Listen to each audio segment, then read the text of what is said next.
All right. I'll ask it only because it was being asked of Dabo Swinney during his weekly news conference, because as soon as I heard Dabo being questioned about the LSU job, I thought, what's the connection there? He's at one of the top football programs in the country.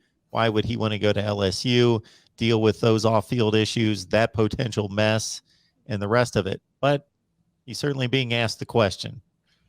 Yeah, there was a report out yesterday. I forgot, maybe Bruce Feldman put it out that the LSU AD was going to call guys like Dabo Swinney and Jimbo Fisher and make them tell him no. Well, yeah, Dabo was asked about it today in his presser, and he pretty quickly shot it down. He said, the only Death Valley he was worried about was the one in Clemson. So there'll probably be a lot of talk about it. I don't think there's going to be much come of it, though. I have zero doubt that he would take that. I mean, I have no expectation that he would take that job under any circumstances.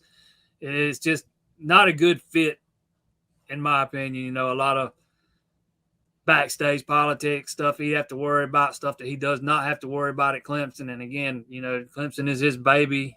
He created it. He built it. It's his.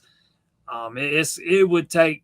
I don't see Dabo ever leaving Clemson. Maybe somewhere far down the line, if he gets a chance to go back to Bama, maybe, since that's home. But in the immediate future, I don't think there's any job out there that could entice Dabo Swinney away from Clemson. Not even Alabama in the immediate future.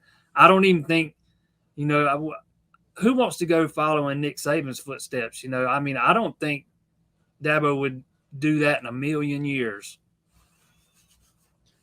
Yeah, LSU certainly, they have every, not just right, but reasonable right to go after anybody in the country. It's arguably a top 5 program. I think it's more like a top 10 program, but they put as much time and effort, resources, facilities, recruit, everything. They go full bore. They want to win as much as anyone. They will go to the top dollar to bring in a top coach.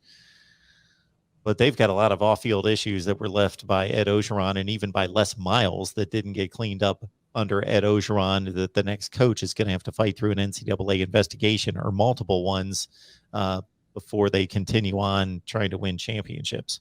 Yeah, and I'll add this, they're 2 years removed from a national championship and they're firing their head coach. That's something Dabo Swinney does not have to worry about at Clemson. He does not have to deal with that at all. I mean, there's just no way he's going to leave Clemson to go to that what's bound to be a mess in the future in Baton Rouge. Yeah, I think it tells us a couple things, though. I think that nobody would mistake Dabo Swinney's contribution to Clemson with Ed Orgeron's at LSU. Ed Orgeron was the head coach. Give him all the credit in the world for being the head coach of that football team, but that was a perfect storm, and I think it's showing itself to be. He had the best quarterback in college football, number 1 NFL draft choice. They had like 13 players leave that team to go early to the NFL.